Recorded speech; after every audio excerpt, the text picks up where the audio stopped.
Holding the early upper hand in the championship, the Edmonton Oil Kings look to go 2 for 2 at Rexall Place. With a tight victory in Game 1, home ice perfection remains the story in Edmonton. Tonight, the Oil Kings look to move one step closer in a march towards the Edmonton Cup. After last year's final, the Portland Winterhawks know this series is far from over after a Game 1 loss. But they also know it'll be a big hole to climb out of if they fall 2 games down in the series. The stakes are high in Game 2 from Edmonton. Next on Shaw.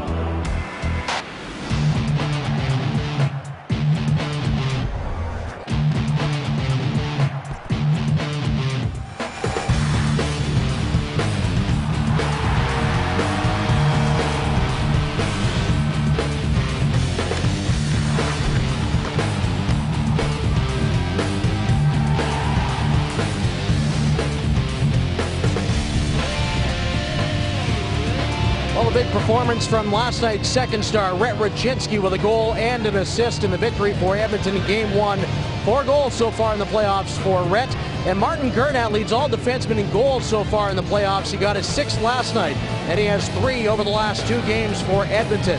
Matt Carruth ready to go after a 26-save performance last night, but he suffered his first loss along with the Winterhawks in 6 games. So he's poised to get them back on the winning side. And Marcel Noble scored again last night. He scored in 3 straight games and has a goal in 6 of the past 8. His fans filed into Rexall Place expecting over 9,000 tonight for Game 2 of the WHL Championship. Good evening, everybody, and welcome to the WHL on Shaw. I'm Andy Deal. Well, if Game 1 was any indication last night, we should be in for a long series between the Portland Winterhawks and the Edmonton Oil Kings. The Oil Kings drawing first blood with that hard-fought 3-2 win last night, almost blowing a 3-0 lead in the second period, but they held on for the win, and they're still perfect here at Rexall Place, the only undefeated team so far in the playoffs on home ice. They're 8-0 so far here at Rexall. But the big story coming out of Game 1 and leading into Game 2 was the hit thrown by Mitch Moroz of the Oil Kings in the third period on Portland's Ty Rattie, and Rattie may have aggravated a neck injury he sustained in the second round of that tough 7-game series against the Kamloops Blazers.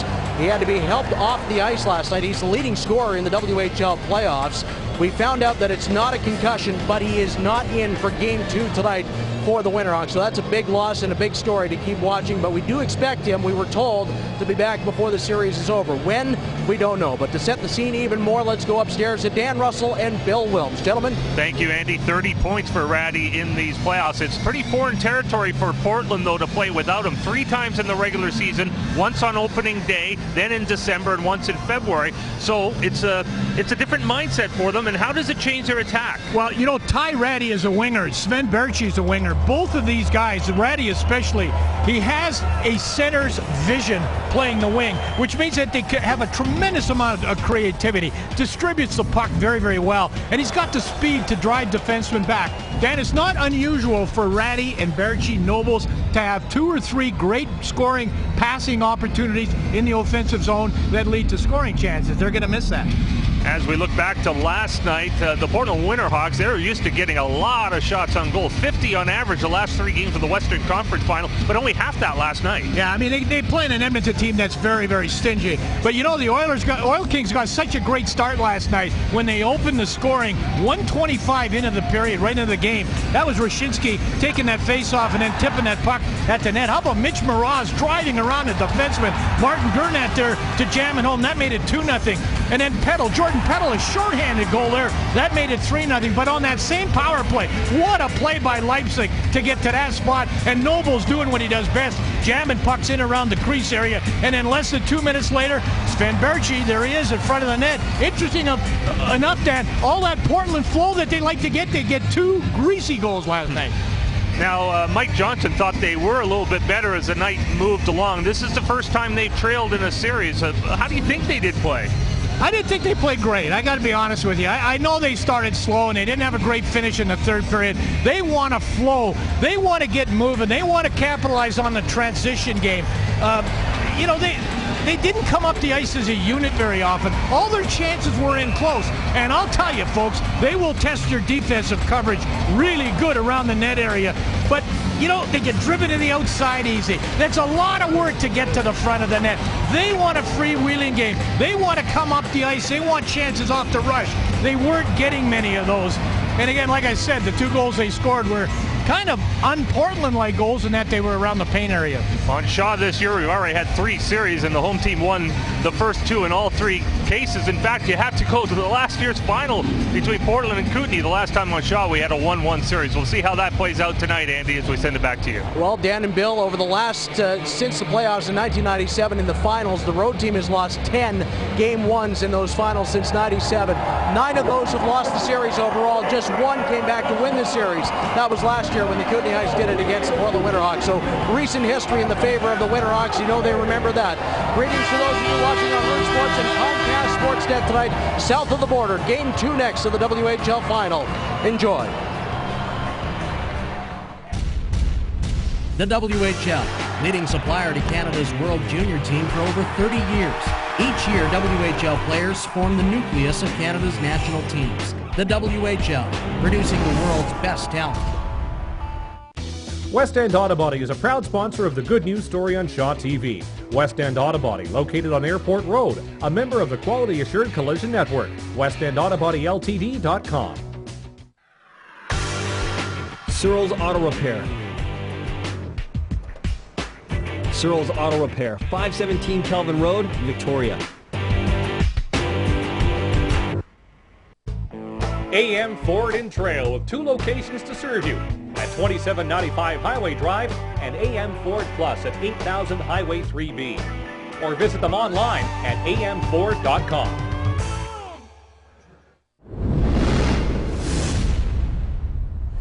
Ladies and gentlemen, our opposition for tonight, the Portland Winterhawks. Welcome back to Edmonton. Dan Russell alongside Bill Wilms, getting ready for Game 2 of the Championship Series for the Ed Chanel Cup. The Portland Winterhawks without Ty Ratty tonight, and the Edmonton Oil Kings trying to hold serve. The crowd, as Andy said, should be at least 9. We're hearing maybe upwards of 10,000 here as well. So we'll see how that plays out as the night moves along. There's Mike Johnson, his Portland Winterhawks trailing for the first time in a series. And we've got the Star Spangled Banner in Old Canada from anthem singer Mark Williamson.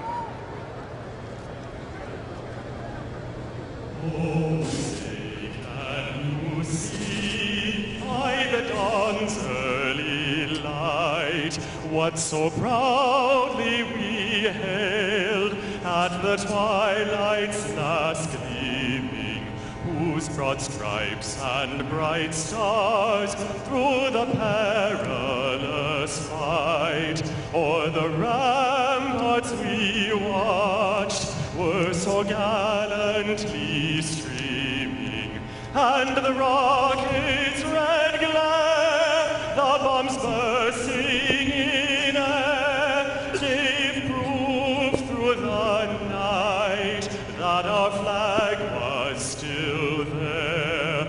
Oh, say does that star-spangled banner yet wave o'er the land of the free and the home of the brave?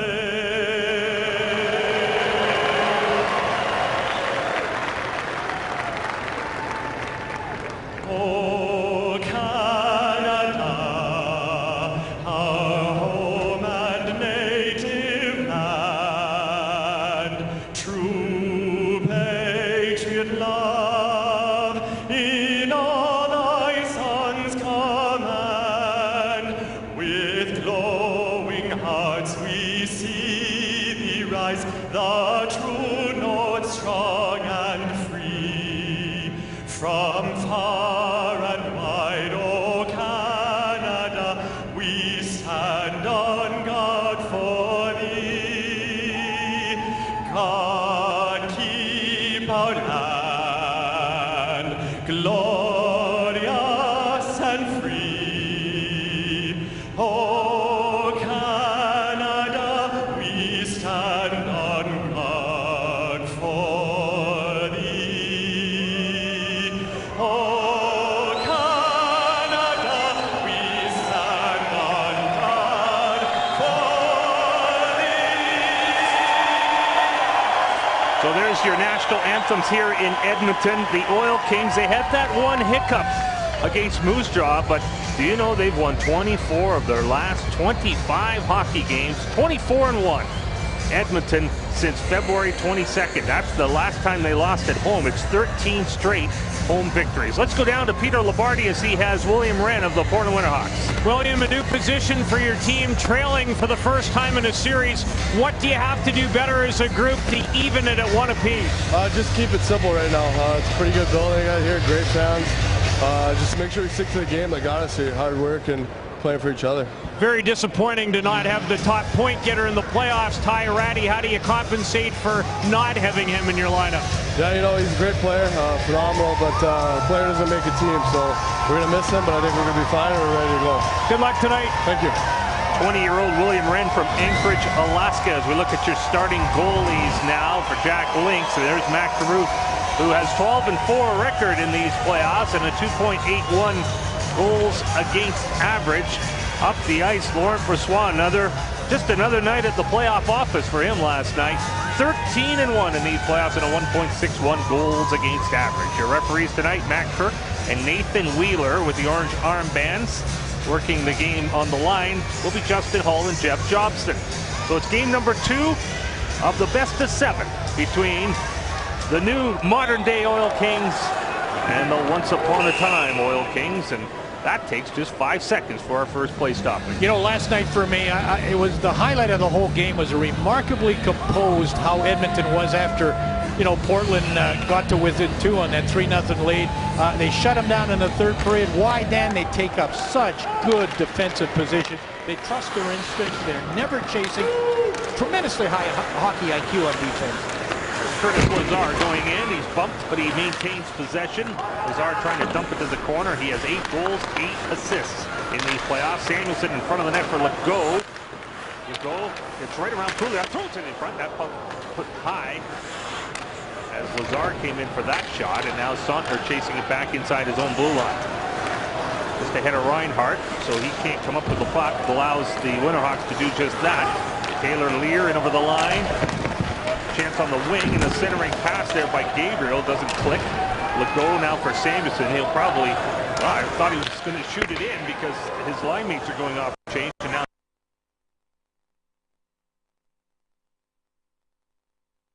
during the regular season. He may be young, but he's got experience. He was in the final last year with Portland as a 15-year-old. Didn't get a lot of ice time, but he was around the group. Here's a chance now for Portland to set up in the Edmonton zone. Nobles fights off a check, gets it back to Hansen. He'll play it behind the net. Berchi trying to get it there. DJ Foster on the far side does well to get that puck out. Put back in by Portland. Now they'll regroup in the neutral zone. Sven Berchi in over the line with Nobles. Berchi will chase it down in the corner. Quick centering pass intercepted by Foster on the back check. He got it to Jordan Peddle, who had a big short-handed goal last night. Second short-handed goal for the Oil Kings in these playoffs. Wyshynski's shot. That hit Hansen. Centering pass comes towards Sautner, but he couldn't hold it in. And as he goes back, Portland making pretty much a full-scale change. 4 of the 5 skaters going off to the bench. 5:45 gone here in the period, and there's a turnover. Leipzig, who has the goal, gets the puck back to Morrow. Morrow takes a high shot over top the net. Ross collecting it there in the corner. As he gets it towards the front of the net, he follows it up. Reed from back of the goal now, trying to find somebody in front. Being checked there by Pesic, but Reed does well to get it to Leipzig. Leipzig, now it's Portland's turn for some zone time. Morrow, cross ice. Wren throws it behind the net. Ross waiting for it there. Banks it off the boards to Morrow, but he can't control it cleanly. Does keep it in, and he's allowed to get the puck back in the net. Pesic, and falls after Ross fell. Tit for tat there. Comes back to Wren. Over to Morrow. One-timer, and it goes wide of the net. Wren checked by Wilson, and in transition, here come the Oil Kings. Wilson trying to go around Morrow. Owanek backhands it to the corner, and Morrow's got it once more. Gets it to Wren. Wren back to Morrow.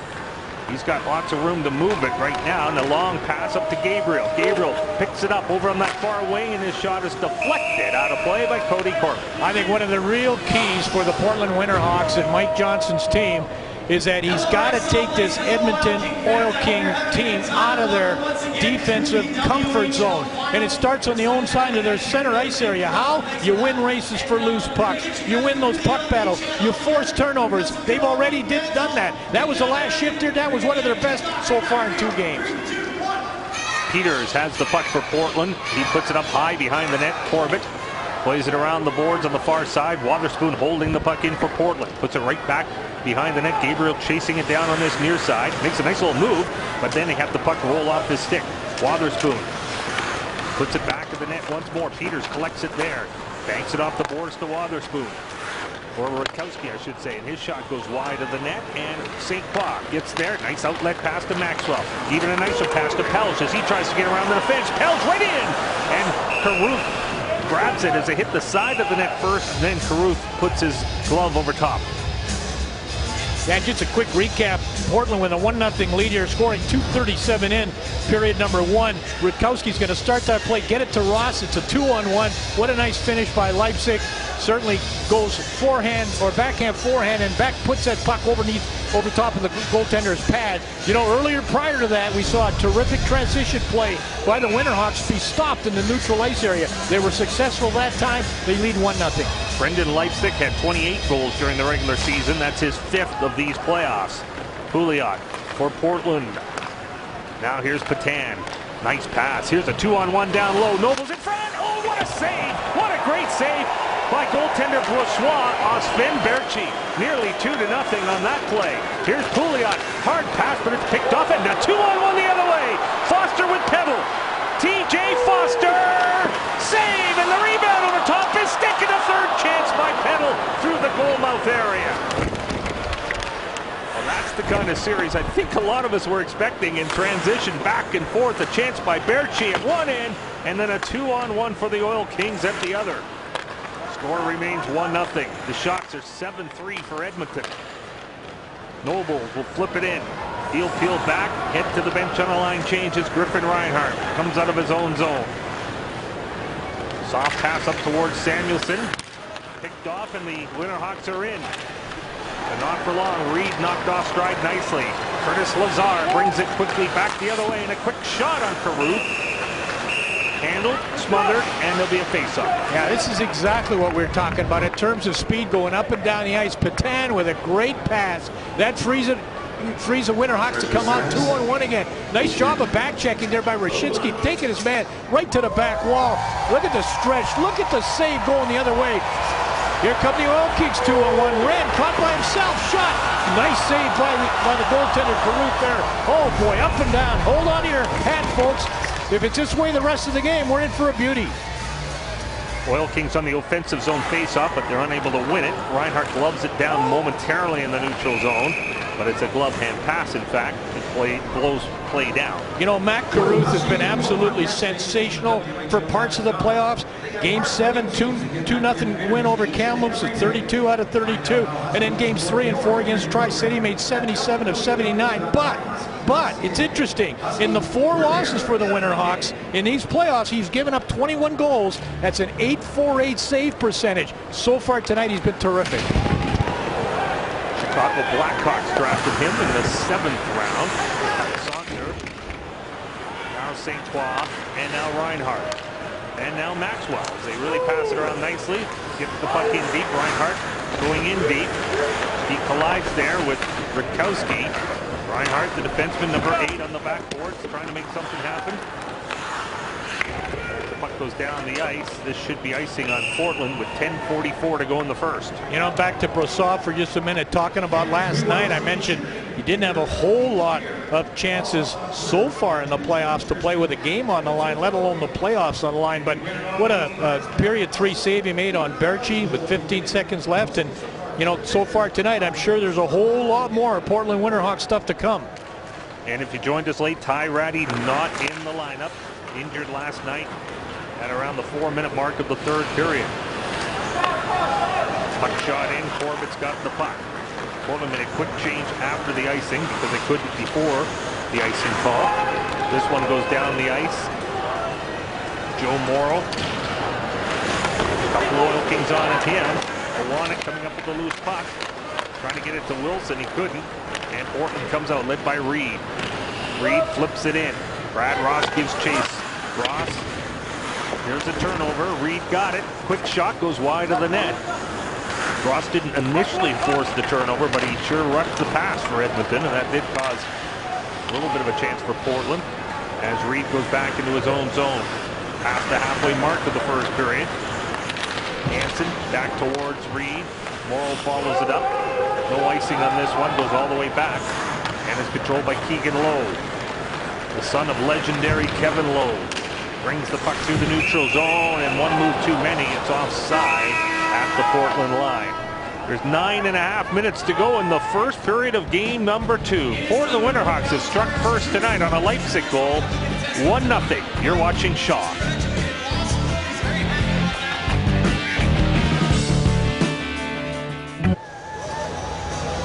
Oil Kings head coach Derek Laxdal with us. Coach, you said after the morning skate there were a lot of areas you wanted your team to be better in despite the win in game 1. Where are you at about 10-22 into this one? Oh, you know, we like the way we're playing right now. We got to bury some of our chances. Cruz has made some big saves. We had a bad pinch. We're down 1-0. How key is it in this series for you guys to deal really well between the two blue lines? It's very critical. They're a very high explosive offensive team. We got to make sure we have power by numbers. Thanks, Coach. Thanks, Peter.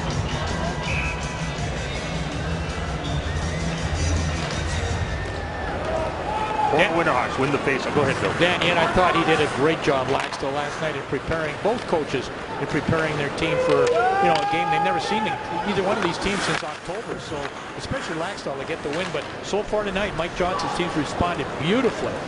Nobles with the puck. Although the Winterhawks only have 3 shots on goal, it seems a little deceiving right now. The game seems more even than 8-3 on the shots. But they're playing with some rhythm, Dan. They got some rhythm in their attack. That's what's important. That was lacking last night. Caruth missed it back to the net. Kettle trying to come up with a puck. A couple of whacks at it there. Sautner dumps it down low.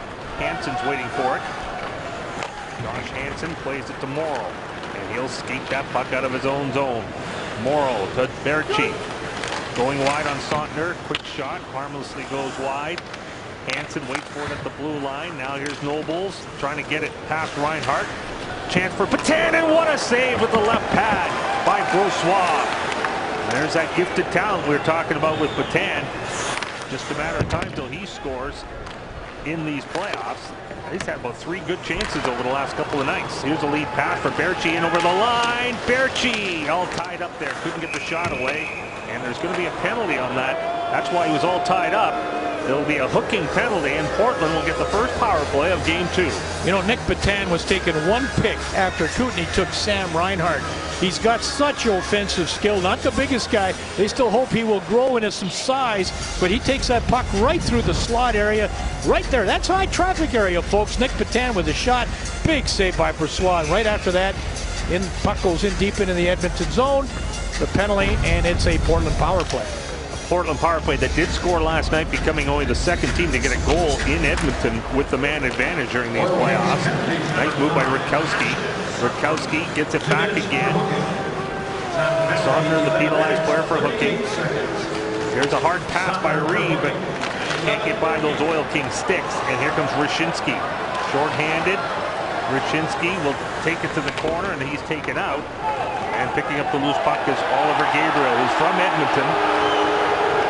That's not why they're booing here. They're booing because they think there should have been a penalty on Portland by Rutkowski. But Gabriel throws it in front, a shot and a save by Brossois off Leipzig. So good in tight as Brossois makes another good save. Leipzig gets it back to Rutkowski. Rutkowski winds up, a shot partially fanned on, goes to Gabriel, and his shot is stopped by Brossois. Pesek gets the puck. Can't get it out. Leipzig again. Passes it. Reed. Rutkowski winds up. His shot blocked by the high man. Legault. Here's Leipzig behind the net. Tries to get it to Wotherspoon. Can't. Legault with some room gets it down the ice. What a shit by Brendan Leipzig. Not the biggest guy, Dan, but boy, does he play with a lot of grit. Does he play with great intelligence. Made a chance, had a good scoring chance, and I thought made 2 terrific passes on this power play. Still got 41 seconds left in it. And new forwards out there like Nobles and Ross and Berchi. That's Berchi with the puck right now as he weaves his way through the center ice area. Berchi trying to get it past Reinhardt. He did. With 2 Oil Kings on, finally, well, no, he doesn't get it back to Ross. He has to come out to the neutral zone with just 22 seconds left in the power play. Maybe time for one more setup. Morrow going in hard. Morrow right to the net and right through the goal mouth it goes. Ross also creating some traffic as Morrow tries once more to take it to the net. Here's a pass out here to Pouliot. Fakes the first one, shoots the second off the goal post. Pouliot hits the goal post. That close to another goal for Portland. Nice pass, another pass to Ross, and Brossois right there to make the save. Breakaway pass, Sumner can't beat Caruth. Oh, what action are we seeing here with the end of the Portland power play, and then a breakaway at the other end, and tremendous goaltending in Game 2. Well, if you're not one of 11,000 people in this building, you got to be nuts. It doesn't get any better than this. What a pass from Pouliot, or shot from Pouliot rather, that's going to hit the post. This is what happens when Pouliot gets free from that spot. Watch it, he fakes the shot, waits for the sliding player to get out of the way. Doink, right off the bottom of the post. Here it comes, there. And then what a nice chance by Ross in front of the net. Even better, Brossois save and going the other way. Sautner with the breakaway. Watch this play by Ross in front. Sautner with a terrific save, and more action as the Winterhawks come up the ice. But the game remains 1-0 with 6 minutes to go in the first period. This is icing on Portland. Wow, that's certainly what we expected tonight, or last night rather, in terms of movement up and down the ice. Both of these teams are able to do something. One thing we know, this is that Edmonton chance. Sautner all by himself. Boy, what a difference that would have made. It would have brought this crowd to its feet, believe me, after those 2 plays inside the Edmonton zone. I have to believe that Ashton Sautner has not had a breakaway in a long time, if at all. 2 goals in the regular season, none in the playoffs. He's 17 years old. He's a defenseman. He's just out of the penalty box. Says, what? I got a breakaway in the championship series?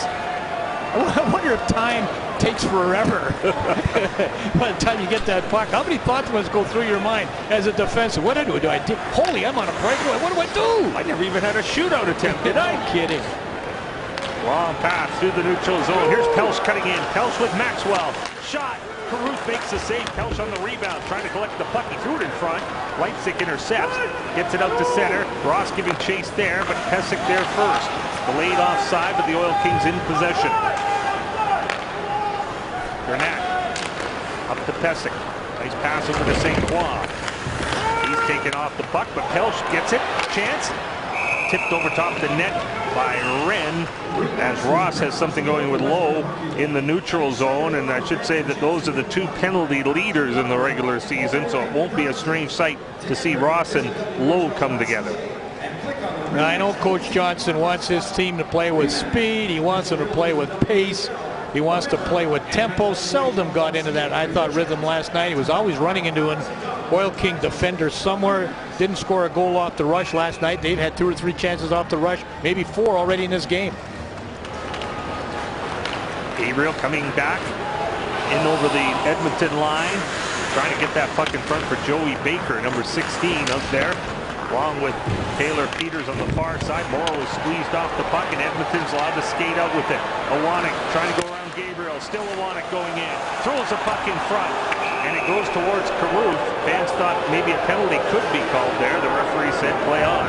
Dan, sometimes turnovers happen in the neutral ice area. Sometimes they happen way back just inside your blue line. Travis Iwanek really does a nice job of weaving his way up the ice. By the way, he's an example of that Oil King depth in the playoffs. Get this, he's one of 10 forwards who have already scored at least 3 goals in these playoffs. Wow, he's been terrific. Great speed coming up the ice on that rush. Brzezinski to take the face off for Edmonton against Nobles. Oil Kings come up with it. Petal, quick shot. That's knocked down by Pouliot in front, but Petal gets it right back again. Being checked by Nobles once more. Berchi, hard pass. It's on the tape, sort of. Brought back in over the blue line by Patan. Pouliot going in deep. Defenseman for the Winterhawks can't come up with the puck. Pesic does. Passes behind Petal, but he's able to get it, and he has a little room. Petal takes a shot. That's blocked. Portland gets it once more. Patan up to Nobles. Nobles has the puck roll off his stick, and there's going to be another penalty here. And it's going to be another Edmonton penalty. This one for a roughing with 4 minutes to go in the first. The Winterhawks are going back to the power play. Boy, that was Nobles coming up the ice. I thought Keegan Lowe played him pretty darn good. He played the chest all the way. In fact, I was looking at that thinking, boy, that's about as good as you could play a one-on-one. I know Coach Laxdal not too happy about it. If it's the play I'm thinking about, it is right here. Watch him. That puck is gone. He takes his man on the boards. Well, I guess if he takes his man on the boards at that point, the puck's already gone. In fact, his teammate's in possession. You got to call that interference. Except they called it roughing. Wow. What do you think? I said, Very borderline in a playoff game. Quite borderline to me in a regular season game. Nonetheless, Edmonton's PK's been pretty darn good in these playoffs. Maybe they can kill off another one here. First 30 seconds so far so good from an Edmonton standpoint. But late in the first period last night, that was a key part of the game. Portland had a two-man advantage for 51 seconds, did not cash in. The score was only 1-0 at that time. There were a few keys to the game, but to me, that was one of the biggest ones. Portland not in sync in the first period last night. They went 1 for 3 eventually on their power play. This one's not setting up at all so far. A minute gone in it. And the Oil Kings in possession. Mark Pesic taking his time. Pass misses Pelch. And now Pouliot's got it, but Pelch is right on him. Very interesting, Dan, how lack of power play urgency kind of can take you out of your momentum. They've got to make something happen here. Nothing again. And that's the one thing coaches, fans hate to see if you're for the Portland Winterhawks as a team skating 200 feet back into their own zone. Half a minute to go in this man advantage as Pouliot drops it back. Here's Berchi in full flight, but then the puck gets away from him and Reinhart scoops it out to center. Pouliot again. Pouliot to Morrow. Morrow maintained possession only for a moment, and then Pouliot can't keep it in. Pouliot from Weyburn in Saskatchewan gains the line. Kettle trying to check him. Noble puts it back to the net. 6 seconds to go in the penalty. That's going to do it. They didn't time it well, though. They got it down the ice. They should have waited again for a defenseman to come out of the box. See if Lowe could have got a breakaway. So Portland 0 for 2 with the man advantage. Here they come, though, going towards the net. And Brossois makes a save on the sharp angle, and he squeezes it. Peters took the shot. And there'll be a face-off in the Edmonton zone. Drafted by Pittsburgh, Joe Morrow. They've taken 23rd overall. There's a Pittsburgh writer that said this guy has absolutely got scary talent. 3 things sold the Penguins on Morrow. Number 1, he's got a great skater, he's got a terrific shot, and he's got awesome strength in that. Maybe you want to add fitness to it. At the NHL Combine, he was the only player in his group that didn't throw up in that fitness testing, and there is a bucket in the room there for exactly that purpose. Well, that's good to know. Tough kid, tough test. Speaking of tests, after the game last night, there was a test for Mraz. They have random drug tests in the WHL. He said that was more pressure than anything else, having to deliver that product. Yeah. Behind the net, Peters tries to throw it in front, and that's intercepted. Lazar up for Legault. Yes, happy birthday, Mraz. Can you pee in this bottle, please? Corbin. You heard about the hospital patient, the old guy that just fooled his nurse with orange juice. Said it a little cloudy. I'll just run it through again. Nice. Minute to go in the first period. Leipzig. Nice pass. Wren holding it. Can't get the pass in front for Reed. Here's Gabriel reaching for the puck. Gabriel knocked off stride.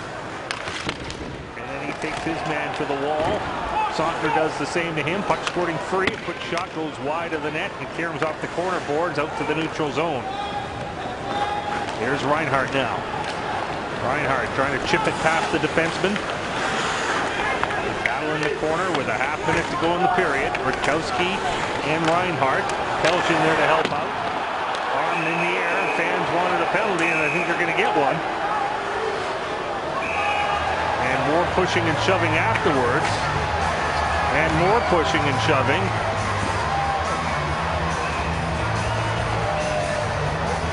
Reed at the top here. Well, there's Reinhart and Rutkowski there, but there's Pouliot and Pelch. Pretty good knot of players here. There was an initial penalty, but I don't know if they're not going to be now at even strength. We'll have to see how they sort this out. Well, I know, Dan, it all basically starts with Griffin Reinhardt. He's ventured into that offensive zone a couple times. The big guy, he gets that puck at the blue line, gets it in deep. There's a battle. It usually takes 2 or 3 guys to take Reinhardt out of the play. This is him going in. That's him on the forecheck. Battle his man, Rutkowski. Now watch the loose puck. What happens there? Rutkowski goes back. He gets a stick up or an elbow up in the face. Those are 2 big, tough, rugged. Add 2 or 3 more guys into that mix, folks, and you've got a tremendous battle for that little black puck there. A lot of action around her, isn't it? Hey, Pelches, I'll get in there. I can take this thing out of there. Look how badly he wanted it. It ain't over yet. Now, there you go. I think Reinhardt kind of jerked his head back a little bit there, too. Hard to tell in that one look, but that was going to be the initial penalty call, and I'm not sure that the referee hasn't evened this out. There's definitely Reinhardt is skating now over towards the dressing room or the bench. Does he go to the dressing room too? He was in the penalty box. Are they saying there's not a penalty on Reinhardt now? He was sitting in the penalty box. Peter, what do you got down there?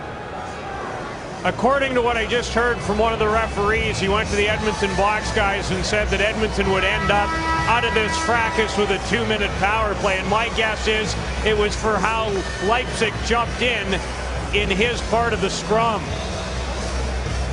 Yeah, but there's only Rutkowski in the box right now, and Reinhardt, who's gone from the penalty box to the bench, is lining up to play on the power play here. But Maxwell left as well. So Maxwell's already gone to the room, and he was penalized, and he's not in the box either. And it's Rutkowski with the penalty up on the board, and I think it was that altercation between Rutkowski and Reinhardt. I mean, which we showed you, a lot of pushing, a lot of shoving. Somebody got the extra shot in there. Well, we'll wait for the announcements. The dying seconds of the period here, as St. Croix gets the puck now to Gurnett. Penalties on the play. Gurnett. Number 2, Troy Rutkowski to extra time. They give cross-checking for. They gave cross-checking to Rutkowski and a roughing for Leipzig, and then, as you mentioned, Maxwell in the penalty box. So what do you think of the first? Much different, much better Portland Winterhawk team. They forced the Oil Kings to play a little different kind of game, but you got to be impressed with the way the Edmonton Oil Kings, from what we could see, and including tonight, Dan, they're able to play any kind of game that we've seen teams try to dictate against them. They answered the push with a push, had tremendous scoring chances, shots on goal after 11-8 for the Oil Kings. Matt Carruth, he likes to be the last player off the ice in the intermission break. 1-0 for his Winterhawks over Edmonton after 1 on Shaw.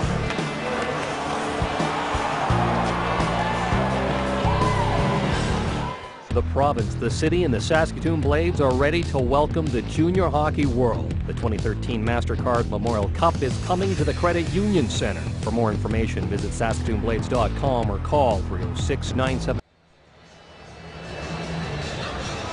Welcome back to the WHL Championship Series from Edmonton. First time for these Oil Kings, 10th time for the Winterhawks. They've had 2 titles in their history. As you see, the Oil Kings coming out for period number 2. Bill's going to have the highlights. It was a much better Portland performance there in that first period. And somewhere in that package, I know young Leipzig is going to show up. Yeah, absolutely. Let me show you what started this whole first period. Comes in the first minute. The Winterhawks are going to learn very quickly here. They love the transition, but when we stop it there, you're going to see 1, 2, 3, 4. Far left of your screen, you got 5 Winterhawks between the blue line. That's in first shift of the game, and away come the Oil Kings on the transition. And you know Winterhawks got to be very careful about that happening now. In this situation, stop it there. We got a scrum. 2, Rutkowski recognizes way top of the screen. He's got Brad Ross wide open. Nice headman pass by Rutkowski from that traffic in the corner. There comes Leipzig. He receives a pass. That made it 1-0. And Leipzig just so good. That's the second look at that. What a nice forehand backhand D. This is what we're talking about. With Leipzig on the ice, Dan, you're right. Look at the chance he gets right in front. Watch him. He's number 28. Stays on the forecheck, makes that pass back to the blue line. Where does the puck end up? On the net. He's not finished yet. All the same shift. Brendan Leipzig. How about this neat little pass coming up there to Reed? All Leipzig. When Leipzig's on the ice, Dan, the puck was in the Edmonton Oil King zone. And then this is how close, coming out of the box. Watch a puck hop over Pouliot stick. That's Ashner. Sondner and Ashton Sondner. They came that close to making it 2-0. It's 1-0 after 20 minutes. And there's the Leipzig goal at 2:37 of the first, with Ross and Rutkowski getting the assist. An 11-8 shot total for the Oil Kings, who will start this period. There's a couple of Winterhawks in the boxes, one for the Oil Kings. So there's a fresh ice surface here, and a minute and a half of power play time for the Oil Kings, who were 0 for 5 last night with the man advantage. 13 for 53 in these playoffs. So it's their first power play chance of this night. And maybe they can cash in quickly and make this a 1-all tie and have game on from there. We'll see how this plays out as Granat leads Reinhardt. Shot around the boards. Peters waiting for it. St. Croix trying to get it, but William Wren has a good chance to move the puck down the ice and does just that. Bourgeois. And now it'll be Reinhardt. Ross in on the forecheck, but he'll peel back as Griffin Reinhardt makes his way through the neutral zone. He rolls it in and he'll give chase. And he is indeed first to the puck as he gets it to St. Croix. St. Croix is being checked though by Nobles, and that allows the Winterhawks to get it out. Reinhardt first to it at center. Reinhardt to St. Croix. St. Croix has 2 Winterhawks on him, but he got the puck into the slot area. But no, it's Nobles who comes up with it. Ross short-handed trying to get loose, can't get that pass past Granat. And here is Rushinsky. Now St. Croix. He peels back. Edmonton making a change on their point positions on this power play. Here's Rushinsky's shot, and Caruth makes a save. Rebound! They're banging at the puck, and not only is Caruth stopping it, but he's got help from Wren as well on the doorstep. Michael St. Croix, those excellent hands in tight. He's got terrific offensive instincts. He's the guy that's going to make this pass. I don't know if Caruth is very happy about the result of all that, but St. Croix head up. There goes that neat little pass, top of the slot, the shot. And again, nice save by Caruth, the goalkeeper. So far, a good job by Portland on this penalty kill. 23 seconds left in the minor penalty. The extra one to Rutkowski that has been shorthanded, and Portland gets the puck down the ice again. Mark Pesic back to collect it. Pesic from nearby Sherwood Park gets it to Lowe. Don't have to tell you where he was born. Puck shot in. Lear gets it, shot out to the line, and back in on the offside as the power play ends and all the players come out of the penalty box. Well, there's no question in a lot of people's mind that Mark Pesic was the #1 star of the game last night. I'm telling you, he's one of those guys you'd love to have on the ice all the time, all night long. His skating makes his work dance so much easier. He's so composed under pressure. And you know, Mark Pesic's #1 job in his mind is always to get puck out of his end effectively. Was there any Edmonton defenseman that you didn't like last night? No, you're right. As a group, I thought Cody Corbett might have been as good a defenseman as they had last night in the lineup. And they were all terrific. Long shot. And when you go through the defense, they've got Pesic and Corbett and Lowe and Sondner and Reinhardt and Granat, and they all bring different things to the party, and they were all big contributors to the Game 1 win last night by Edmonton. The sum of the parts is always greater than the individuals. It seems like when there's 2 Edmonton defense on the ice, you feel like you got 2.5, maybe even 3 on the ice. They work so efficiently. And there's Derek Laxdal, his team trailing 1-0. There's Lowe and Pesic, and they work so well together. They're almost always together as a defensive pairing. Rushinsky and Nobles on the faceoff. Nobles wins it cleanly. Back to Morrow, waiting to set it up as he gets to Patan into the slot. A shot by Nobles hits Low, bounces to Rushinsky, and Rushinsky plays it to Pesic, who then gets the puck out to center ice. Jordan Peddle rolls it in, and Nobles is going to be first back to it. Rushinsky in on him, but Nobles with one hand able to get it over here to Morrow, and then Berchi backhands it out to center. And in transition, here comes Nobles. Nobles with Patan. A quick shot to save him. Patan can't get his stick on the rebound. Out to the center ice area once more, and Berchi's got it. Then Berchi gets it back to Hansen. Hansen to Morrow. Morrow going wide, in on Pesic. Shot handled by Brossois. The 11th shot on goal for Portland. And there's a lot of thought about what you do with the second most important trophy your team wins in the Western Hockey League. This is the league championship. Well, there you go, the Portland Winterhawks. Watch on your right, folks. Let's all get a part of that trophy. Touch. Watch Pesic on the left. Look, watch him. He look over his team. He's going to look over. What do I do? What do I do? Do I touch it? You don't touch it. Bad luck. But on the right, everybody's touching it. Yeah, you're a kid. No kid, because you remember before the Kootenay final, they said, well, we're not touching it. And how'd that work out? Yeah, that was exactly. That didn't work out so well, so we're all touching it this time. You got to make sure you all do. Yeah. I hope that trophy's okay. Here's St. Croix. Here's Pelch, and this shot hit a leg. Puck going wide of the net. Leipzig chasing it on the far side. Gets it up to Brad Ross. Ross now for Reed. Off his stick as Saunders checked him. Wotherspoon shoots it back in again. 1-0 Portland. An early first period goal scored by Leipzig. That's been it so far, but we've had a lot of action in this game. St. Croix shot, turned aside and angled nicely by Caruth to get that puck out of play. You know, you look at stats, and we're not huge stat guys, not because, you know, you can make out of them what you want, but one stat that clearly does jump out at you in the playoffs, goals against the Portland Winterhawks 47, the Edmonton Oil Kings 24. Well, I'll tell you, folks, that's just about half as many, and that's got to be a factor somewhere down the road. Lear gets the puck out to center. Penalty coming up here. The Winterhawks are going to be shorthanded as Grenade is down, and not sure if a stick came up. Must have been that. Peters going to the box, and he goes right to the box. No question about it. The only question now is it going to be a minor penalty or more? Well, yeah, he gets a pretty good, obviously accidental, but still, it's a known fact. You have to be responsible for your own stick, and Grenade's got to be thinking, wait a minute, we got a power play? I love the power play, Grenade says. My activate defense button is stuck on. Just go every chance you get around the net. I don't even know, is he even thinking about going off the ice? Nope. No. Grenade and Reinhardt, the point man, as the penalty is a minor penalty for high sticking. Second power play for Edmonton, second of this period, with the carryover mostly from the late first period penalty. Winterhawks did an excellent job in killing the first one. 2 minutes for high sticking. Maxwell. Now the penalty. Now to St. Croix. Shot around the boards. It goes over to Grenade. Reinhardt can't keep it in because the pass was behind him. And now the puck goes back all the way down into the Edmonton Oil Kings zone. Minute and a half to go in the power play, and Grenade slowly out of his own zone. There's Lazar, St. Croix, Reinhardt shoots, save, rebound, and Caruth gets his glove on it just in time as both Maxwell and St. Croix were in front of the net. You know, as the Oil Kings come in the Winterhawks zone, Dan, they're going to create a whole bunch of situations where there's a lot of activity around that puck there.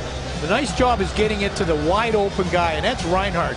Reinhardt gets the shot on the net, and he's got a pretty good bullet of a shot. That's a nice job of Caruth to deaden all that. That puck doesn't get very far away from him, but terrific recognition by the Oil Kings to get it to Reinhardt.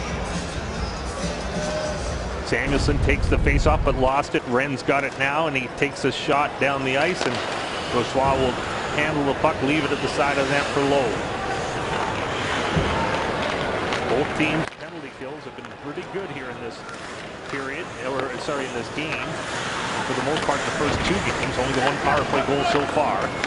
That was scored last night by Portland in a game they trailed 3-0. And again, they're out of their own zone. If you joined us late, Ty Ratty out of the lineup. Ratty with 17 goals and 30 points to lead the WHL playoff scoring. Injured at the 4-minute mark of the third period. Left the game last night and not here tonight in terms of being in the lineup. Here's a chance now down low, and a shot by Samuelson turned aside by Caruth. Pelch is out there as well. Samuelson trying to get it. Comes back to the blue line. Here's Lowe. Lowe back for Samuelson, trying to set something up. Back it goes for Lowe. Had to take it on his backhand. A shot is knocked down, and Reed's got it for Portland. Up towards Ross. Always dangerous, shorthanded is Ross. As he goes in for Portland, he's going to kill time. Lowe kind of took him out of the way, I thought, with the cross check there. Samuelson. Oh, and then he's hit by Ross as they go to the body, and Portland has killed another one. So both teams 0 for 2 with the man advantage in game 2. Here's Pesek now. He rolls the puck in and heads to the bench on a line change. Pouliot. Now Rutkowski. Lead pass. Leipzig. Now from the corner boards there, Delio trying to work it in front. Reinhardt got it. Come back to Rutkowski though. And a high shot sailing over top the net. Battle on this near side. Wilson and Lear battling for it. Edmonton wins the battle, and Iwanek is out of his own zone. He shoots it in. Edmonton making a bit of a change. There's a collision between Rutkowski and Iwanek, and it's thrown in front. Here's a chance, and it goes wide. Mraz from point-blank range. An awesome opportunity for Edmonton to tie the game. Leipzig with Lear in that corner area. A lot of battles going on in these corner areas. Saunders got the puck now. Portland making a change. Long change here in the second period. So they take advantage with the puck down there in the Edmonton zone. Nearing the 7-minute mark of the second period. Game 2 in Edmonton tonight. Game 3 in Portland on Sunday, starting at 6 o'clock Pacific time. And Game 4 is on Tuesday, starting at 7 Pacific from Portland. And the entire series on Shaw. Here's a turnover and an opportunity and a quick shot that's turned around by Patan. Hit a body before it got towards the net. And here come the Oil Kings. Mraz now to Wilson. Caruth leaves it for Morrow, and out he comes. Nobles takes the puck. Nobles waiting for some help on the far side. There's the pass. They're setting it up as it's Patan knocking it down to the corner. Morrow way down there deep, being pinned up there by Loeb. Gotta think the next goal is a pretty big one here in game 2, the way it's shaping up. Does Foster have it here? Right in! Pesek on the rebound. Couldn't get his stick on it. Hopped over his stick as he went hard to the net. Is the net dislodged in any way? I guess not. It looks like it's still in place. Even though they went pretty hard to the goal, and there's Caruth smothering it. No rebound. Face off in the Portland zone. When Morrow goes in deep into the Edmonton Oil Kings zone, Nick Patan is forced to play defense. And boy, I think, is he exposed in a hurry. That's him back on the top right of the screen. Foster, way too much speed for Patan. He takes it hard to the net. He recognizes, Foster does, that he's got a 16-year-old forward playing defense, and that's all that Nick Patan can do to play the defensive position as he gets burned to the outside. Henrik Samuelsson to go in to take the face-off against Peters. Somebody moved too soon. He'll do it again. By the way, in the face-offs in the first period, Portland 10, Edmonton 1-5. Last night, Edmonton with a slight edge in the face-off circle. Curtis Lazar now goes in to take that face-off after Samuelsson had been tossed out. Nice play there by Granat. Keep the puck in briefly, and it goes all the way back. Knocked down with a high stick, or is this icing? It's icing called, and the face-off will go all the way back. You know, you saw Mraz earlier with a nice chance right in the high slot area. Last night in game 1, I can tell you, the scouts were scribbling notes all over the place on 17-year-old Mitch Mraz. Look at him in that spot. He's a power move around Derek Pouliot last night, going to the net. Granat finished the goal off. He made the hit on Ty Ratty. I'm anxious as heck to see where that kid's going to get drafted. I think it'd be a surprise this year. There's Legault coming off the boards. Legault throws it towards the net. Now it's Portland trying to get it out. They do just that. Only for a moment. Looked like Corbett was going to send it in, but he couldn't. That's going to be offside. And we get another play stoppage in the neutral zone. Well, it was fun to watch Mraz last night. It was fun to watch a lot of those Oil Kings, but Mitchell Mraz, I thought, Bill, I mean, it's sort of typical of Edmonton. It's a different guy every night that kind of comes to life and is a real story of the game. And it's got to be such a key when you're going deep in the playoffs to have those kind of contributions. Yeah, you know, we talked about it last night as well, but still, I'm looking for St. Croix, Maxwell, Pelch. There's a turnover and a chance and a save by Brossois, and another save on the doorstep. As Brossois had to be sharp to keep this thing 1-0. And Brossois so far has faced now 14 shots. Ross right there on the doorstep looking for the second goal. When you've got that puck on your stick in this spot right there like Sautner does, that's got to come out. You get two chances to come out. Really, really good position. Get that puck in, get it to Ross, and that's how close the Portland Winterhawks come to making it a 2-0 Winterhawk lead. Boy, that's great concentration by Bressois, the goaltender. Followed it all the way. Lost it a little bit at the end, but he was in perfect position. Off a player who has scored 109 regular season goals, Ross has, in his WHL career. There's a turnover again in the neutral zone. Leipzig going in now. Leipzig takes a shot that goes wide of the goal. Reed waits for it, gets it off the backboards, dumps it down to Leipzig. Leipzig, a little bit of room. He shovels it over to Wren. Wren puts it back to the net. Ross reaching it. Now Reed. Reed and Ross and Sautner are all battling for the puck. Leipzig in there as well. Sautner really has his hands full, but he does not only come up with the puck, then he gave it away. Leipzig holds, shoots, and Bressois, or is it in? It's a goal for Leipzig. Scores. Leipzig 2-0 Winterhawks. Looked like Bressois. I guess we're getting used to him making spectacular saves. He stuck the glove out, but it got over top of him, and the Winterhawks have a 2-goal lead. We talked about the Winterhawks having to force issues in the offensive zone. Just showed you a turnover earlier that goaltender Bressois made a save on. Well, there's Sautner with a second turnover in that almost same sequence. Leipzig gets it to the front, forehand, backhand, Ross off to the side. That puck's got to go upstairs. It does, or does he get a little bit of a piece of it? That's how close Bressois comes to making this save. Boy, I'll tell you what. I thought he had it, Bill. He had a pretty good piece of that. But again, the turnovers, you can smell it right now. You see that Edmonton Oil King team having a little bit of trouble coming out of their own zone. After the Sautner giveaway, an unassisted goal at 9:20, second to 9/6 of the playoffs. And as I mentioned, we've seen Bressois make so many spectacular saves, and he stopped about 80% of that one, but that last 20% makes it a 2-0 Portland lead. Time of the goal, 9:20. This is foreign territory for the Oil Kings. There's a centering pass, and what a save by Caruth! Wow!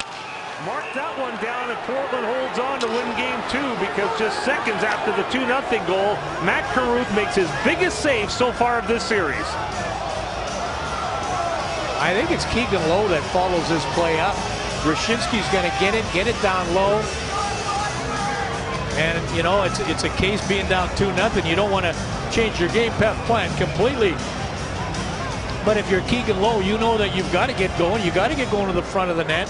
Don't know what those hand signals are all about, but that guy there just made his biggest save of this hockey game. No question about that. This is Rashinsky. There's number 4, Lowe. He's got to go to the front of the net. That puck ends up going perfectly to his stick. Has time to take it from his backhand to his forehand. Watch a little move with it there. Stops it, shoots it. Wow, big save by Caruth. He gets out of the way and gets into the corner of the rink and lets all the things happen in front. And the gloves on the ice are usually an indicator that something not too good happened in the fisticuff area. There's a lot of jawing still going on too at the penalty box. There's Morrow. He's just yelling at Keegan Lowe over there, over top of the minor officials. Lowe and Morrow. You know, there's Lowe on your left and there's Peddle on your right. He got a penalty as well. Not sure how it'll be distributed here. I'm sure Laxdal, the coach, wants to know that even more than we do. Well, Joe Morrow's had just a terrific season. 64 points, the most since Andrew Ferentz, defenseman for the Winterhawks, had 68 points back in the 97-98 season. And talked about his toughness. Coaches just want him to simplify his game just a little bit. Mike Johnson would like to see Morrow kind of join the rush more than lead the rush. Better use his shot more that way, but we're going to...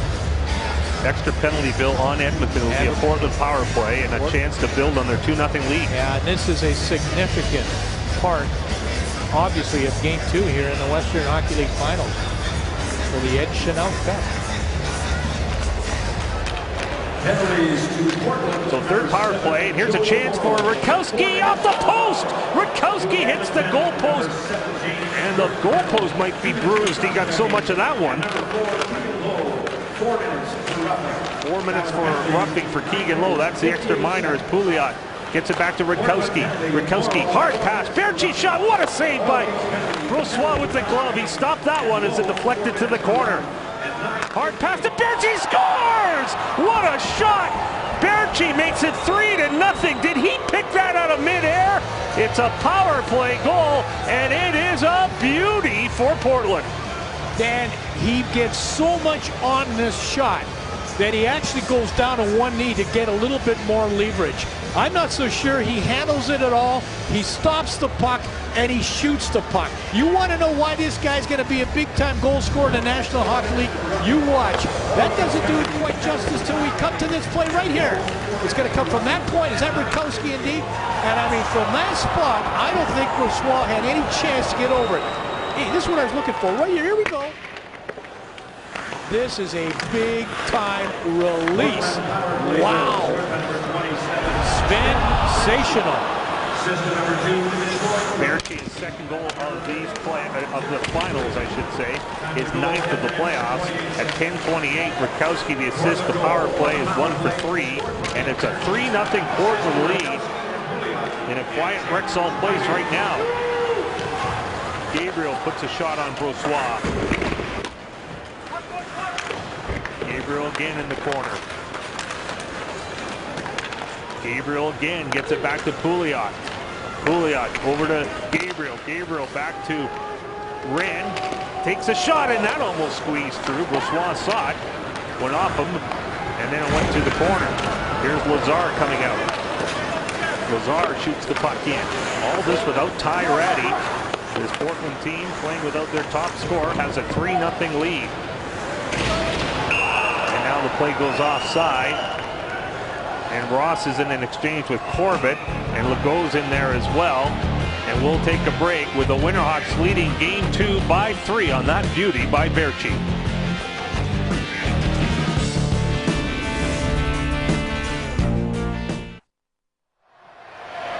Portland head coach and general manager Mike Johnson with us. Coach, we talked this morning after the morning skate. You wanted your team to manage the puck a lot better and have your defense activate. I take it you like what you've seen so far. I like how we brought it up the middle and then we bump it to the outside and try and drive those outside lanes and create something off the rush with some space in that. So that's a key thing, I think, in the neutral zone against a strong team like this. No Ty Ratty, but a number of your players have responded, maybe none more so than your goaltender tonight. Yeah, Mac's been good. You know, on those rush, Mac's been really good that way. And I think that really against a team like this, they're a good counter-punch team, they're a good rush team. That's where you have to be strong on our back check, and then Mac was good around the crease. Thanks, Coach. Thanks. Folks, you just saw Baertschi with a big league goal right here in Edmonton. Well, how about his stint up with the Calgary Flames? 5 games in that uniform there. Look at that look. What a thrill it was for him in that situation. Wow. I mean, he's just around that puck. He's so good with it. Forehand, backhand, deke. You saw the shot. I mean, is this kid having fun up there? Wow, he's going to be a special player for this Calgary Flame team one day. His first NHL goal against the Minnesota Wild against goaltender Matt Hackett. His first, we presume, of many, many. Already with 3. Big one here tonight, giving his team a 3-goal lead. You know, Dan, he called his parents to tell him he was going up to play with the Calgary Flames, and they thought it was impossible. Both his mom and his dad had never heard of this emergency call-up rule. They said it can't be Casey. He says, yeah, it is the case. I'm going up to play. What a thrill that was for him. His mom wakes up every morning in Switzerland at 4 in the morning, puts on the WHL website, and watches every one of her son's games from Switzerland. Has for the entire time he's been in the WHL. Here's Pelch coming off the boards. Pelch's shot, that's stopped and held onto by Carruth, and they're trying to get some traffic on Carruth. St. Claude going in there hard, but Carruth handles it and holds on. And by the way, Baertschi does have some of his money in a Swiss bank account. you know, Dan, I wonder about, a guy like Baertschi, how closely he followed Nino Niederreiter. Obviously, he's watched him with a great amount of interest. How could the Islanders let Niederreiter go 49 games without a point? I mean, are they that weak in terms of their talent? That should never happen to a young kid playing in the National Hockey League. 8 minutes exactly remaining here in the second period. The These teams will go on to Portland tomorrow. They'll fly in this series with no bus travel. Leipzig going in and throws it towards the front of the net. Went off Reed's skates to the corner. Lead pass. Pelch brings it in over the line. Drops it to Reinhart. Reinhart moving in. Shoots. And that went off Caruth and or the post wide of the net. Reed starts back 3-on-2. Leipzig's on his left. Takes the pass in his skates and a hard pass through the goal mouth area. Ross waits for it. Back for Leipzig. Reed in the slot. Can't come up with it cleanly, and Pesic gets it. Well, we did see Edmonton down 3 goals at Moose Jaw, their only loss of the last 25 games. This is foreign territory in their own building, I can tell you that. As they have won 13 straight in this game, in this building, going back to February 22nd. And they're not used to coming from behind. Foster couldn't handle the puck. Caruth plays it to the line. Both teams in the first 2 games have built up 3-0 lead. Portland made it 3-2 yesterday. Can Edmonton fight back the same way Portland did? Peddle throws it in front. Here's Pelch. Foster, I should say, on the side of the net. Couldn't get that one cleanly. Grenat shot. Peddle on the backhand. Doesn't reach the net. And back the other way comes Delio. Delio. Lead pass for Baker. Baker and Peters in the corner boards. Edmonton comes up, and here they come, led by Peddle. Owanek on his left. Corbett heading to the net. The save by Caruth. Owanek trying to fish it off the netting. Puck still loose, and Caruth, it's in the net. What's going on here? No goal. It's under the net. It wasn't in, it was under. There's a difference. It was probably across the line, but under the net. You got that right. You know, I think this Peddle just throwing that puck to the front of the net, Dan, just prior to this. And sometimes you need a good bounce. Watch where that puck deflects to. Right to the side of the net to Foster. But that's just a great job. Terrific job, Tyler Wotherspoon moving his man out. Watch Wotherspoon make sure that there's no second chance. Drives his man right out of there, stays with him, closes the gap on him, and pretty much ends that play. And the referee waving off the goal. And Derek Laxdal looking on from the Edmonton bench. You're going to look at this replay once more from the reverse angle. And maybe they're even reviewing this. I don't know. Puck on the net, and it's underneath, and they're whacking at it. There it is. But how did it get in? Yeah, that's interesting. How did that get in? Wow. You know what? That's now a review, and now we're questioning up here whether that might be a goal. As you look at veteran referee Matt Kirk in conversation, I'm sure we're going to get an overhead look at this at some stage. Yeah, it's a good look at it right here. It's on the net, it's on the net, it's on the net. Caruth can't grab it. It is, wow. Does that go? Let's have a real good look at that again, guys. Slow that down. It might just, that angle was the best, folks. You're not going to see it from here. But the one we just had, guys, it was perfect. No goal. Wow. All right. Here, watch it. Does that puck go from that spot off the goaltender? Keep your eye on the pad. Keep your eye on the skate. The puck's already at the back, though. Well, yeah, that's right, and it did. Maybe an overhead we'll have a look at next whistle. But I see, you know, when Caruth looks down there, he kind of feels a puck hit him. He feels something there. Well, it's on overhead on the Jumbotron, and it's, again, as inconclusive as the other one, so fans don't like it very much here as it remains 3-0. And here are the Oil Kings once more as Legault got it down low. Here's a chance through the goal mouth area as Hamilton and Lazar trying to combine. They couldn't. Noble starts back. Noble brings it in for Patan. Patan shot wide of the net. Samuelson tries a quick one-time pass. Now a glove hand in the neutral zone. That'll blow play down with 5.5 to go in the second. Dan, you hear the reaction of the crowd, and it's all because of this. Okay, you got to concentrate, folks. You got to follow the puck. Let's have a look at this. See the skate? Oh, yes. All right, see the skate up against the post. Okay, watch it. Now. Have you contemplated even folding one of these $8 when I think you got a couple of screws loose and you done fell off the shelf? off his pants. Is the puck up high? Oh, off the stripe, off his pants, maybe. Rocker that one more time back, guys. Wow. Well, I know one thing. Carew felt something. That's why he put his hand down there. Yikes. That one's high on the yikes scale.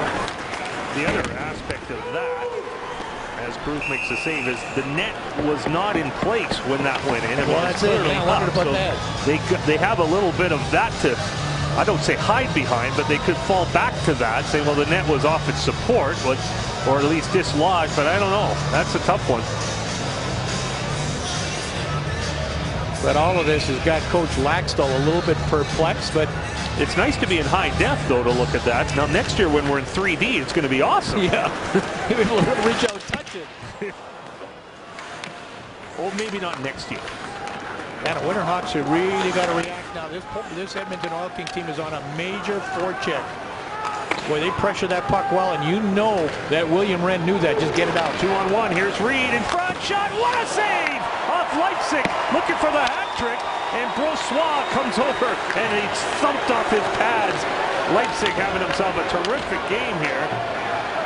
Almost had his third of the game. And it remains 3-0. A lot of things happening in this one.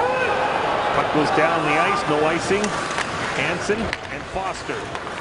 Foster by himself for now. Noble takes the puck off him, but Foster trying to do the same. Iwanek goes in to try and throw a hit. And here's Pesek from inside his own line. He hit the linesman and that threw the play partially offside. It's waved off. And now Pesek. His pass for Mraz. Mraz trying to go in deep. He's hit by Nobles. Low on the pinch, puts it behind that. Here's Mraz throwing it in front with one hand, but intercepted, and it's shot back into the center ice area. Patan's got the puck. Patan gets it to Nobles. Nobles to Morrow. Nobles is hit. Berchi's got the puck. Lost the puck to Pesek, who leads a rush for Edmonton. Pesek cuts to the middle. Shot just wide of the net. What a great rush up the ice by Mark Pesek. Iwanek shot. Oh, it just went wide. Pesek throws it in front once more, and the Winterhawks have it. Here's Reinhart. His shot. That changes directions. Goes to the corner, and Reinhart knocked down. Pesek gets the puck. And then the puck comes out to center. Could be a 2-on-1, but Peters couldn't get loose with Patan. Puck shot in. Pesek, who's been at the other end of the ice, is now down there on the defensive responsibility. And he takes his man out. Reinhart goes in to help out. Comes back to Rutkowski. Long shot. That's knocked down by Reinhart. Under 3 minutes to go in the second. 3-0 Portland. Game 2 with the Oil Kings leading the series 1-0. Let's go Oil Kings. That's the chant in the building right now. They won one before the end of the period. They thought they might have had one a few moments ago.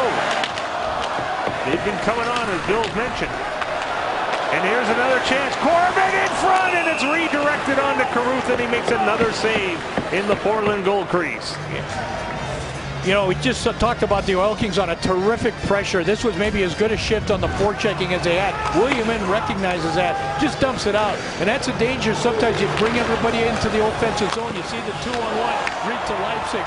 And then again, the last scoring chance for the Oil Kings stand was Corbett moving in. Top of the face-off circle. You're going to see more and more of that. Defense moving in, trying to get that shot from some pretty sweet areas. Portland has not always been the best team at protecting leads, so if Edmonton can get one, you just never know what the third period could be all about here. As Corbett takes a shot, there's a rebound at the side of the net. Lazar and Samuelson trying to bang it. Lazar behind the net for Samuelson. Wotherspoon checking him, but Legault goes in to get the puck. Wren tries to check him off. It does. Gets it to Leipzig. And Portland out of their own zone. Leipzig sidesteps. The check by Corbett. Ross goes in. And now Legault with 2 minutes to go in the period. Still Legault as he tries to chop it towards the net. Wren takes him out. Lazar going in, can't get it. Ross does. Clears it out to the center ice area. It was way up high. Knocked down by Corbett and Grenat. Reorganizing from inside that Edmonton line. Lazar and Lear as they battle for the puck. Now another one on the far side. Samuelson and Wotherspoon, one by the Portland player. Gabriel coming in. Here's Lear. Peters to the net. Peters right in. Scores! Portland makes it 4-0 on the goal scored by Taylor Peters. His first playoff goal, and it's a biggie for Portland late in the second. You talk a lot about the Winterhawks and their transition. Folks, it might sound like a broken record, but when they can play that kind of game, they're dangerous. They come out of that zone. That play started right at the Edmonton blue line. They come up the ice as a group. I said in the pregame show, last night, in my opinion, there were very, very few of these odd-numbered rushes. This is what you're guarding against the Winterhawks. They can come from anywhere. They were getting the greasy goals last night. Tonight, they're getting the line rush goals. That was a beauty by Peters. Gabriel the second assist, Lear the first assist on Peters' first goal of these playoffs. Petan going in now. Peters had 12 goals in the regular season. He was their best defensive player. He didn't look like a defensive player there. And the co-winner of their Scholastic Team Award, I should point out as well. But there's a big one for Peters. And the Winterhawks have themselves a 4-goal lead in the last minute of the second period, and this again without their best player, Ty Ratty, sidelined since the 4-minute mark of the third period last night. And another turnover, and here's Leipzig once more over top the net, and he went to the net himself hard as it's knocked off its support. Is there any question who the best player on the ice is tonight? Yeah, no question. He takes his puck right away. A turnover from Reinhardt. I mean, look at the kid. He loves it. He says he's not going to the National Hockey League draft. He says he's superstitious. Talked to scouts before the game tonight. They say this guy is definitely on the radar. He just strips that puck. Away he goes in a diving play by Sautner to try to break it up, and the goalpost was not going to stop Brendan Leipzig on that play. High-scoring Portland now has 72 goals in these playoffs. Edmonton has 56. Now the comparison is goals against. 47 allowed by Portland and now 28 by the Edmonton Oil Kings, who, unless they stage a huge rally, are going to lose for the first time on home ice since February the 22nd. And that was the Kelowna Rockets, who last won here at Rexall Place. Dying seconds, Foster fakes, trying to go around Wren, and Wren dives to get that puck to the corner.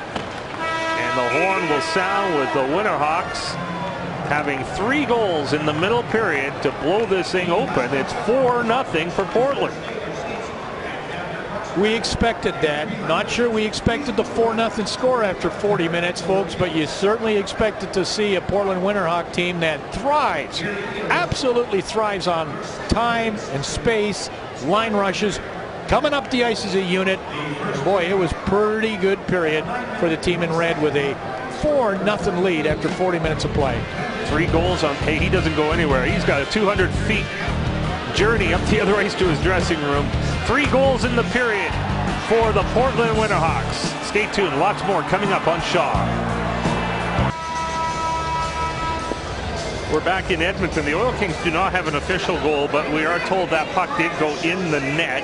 The explanation has been explained to me by Rick Dirksen and Kevin Minch by the league. Initially waved off on the ice by the referee. Then they went to video and it was inconclusive in the looks that they were initially given. And then, like all the fans in the building, I guess they saw another one that we saw, and now the play had already started. They can't go back, but they are saying that the puck was in, but they didn't have any evidence of it when they made their ruling. Over to you now. Well, yeah, I mean, that's unfortunate at that point from the Edmonton Oil Kings standpoint, but it was a lot of Portland Winterhawks in that period, and this was a sign of things to come.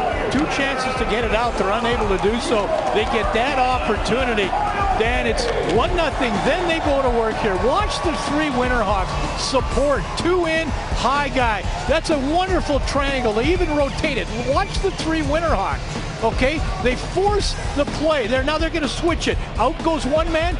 Now the little triangle's over on the right side. And eventually it causes the turnover. Great forechecking. Sautner turns that puck over. It's 2-0. A nice job of scoring that goal by Leipzig. What a save by Caruth. It's 2-0. Lowe breaks into that spot and makes a terrific save on that play. Then the play to Berchi. Rakowski to Berchi. Bang, it's in the back of the net. Watch the release. Just that great snapshot. That made it 3-0. Wonderful look at it at that point. The 4-0 goal. Here they come up the ice, three of them. Lear, Peters, Gabriel. That's the line rush. They're coming from everywhere at this point. It's 4-0 Portland Winterhawks. And there's your summary of the second period. Leipzig, Berchi, and Peters. The score, by the way, was 3-0 at the time of that controversial play around the Portland goal. Now we've blown it up down in the truck, and somewhere in there you can see the puck off the back of Caruth. Puck is going to come into that white picture right there and then bounce back in the net. Pretty hard when the predominant color of the Portland pants are black and the puck is too. Now fortunately it was 3-0 at the time, and the game could change, but it wasn't 0-0 or it wasn't overtime. It could have been even a bigger play, but we'll still consider it a fairly significant one. Score now 4-0 as Foster brings the puck in over the blue line, and he keeps going, but it's hooked off his stick. When leading after 2 in these playoffs, Portland is 7-2.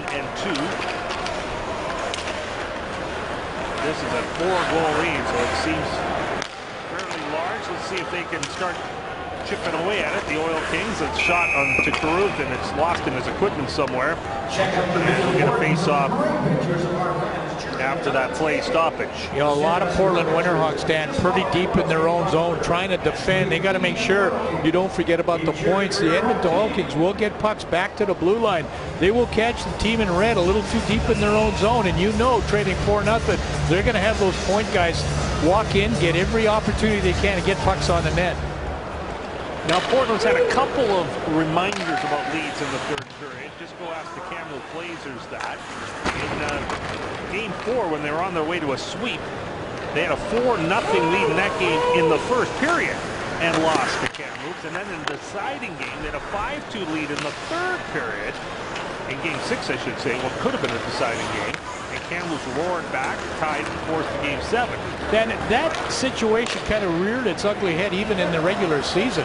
Maxwell going in, and a shot goes up high. So what I'm trying to say is that no lead is safe, but go ahead. Well, no, there was same case. I believe it was a Kamloops Blazers scored 5 goals in the third period during the league in a regular season game to end up, winning that hockey game. There was a stretch.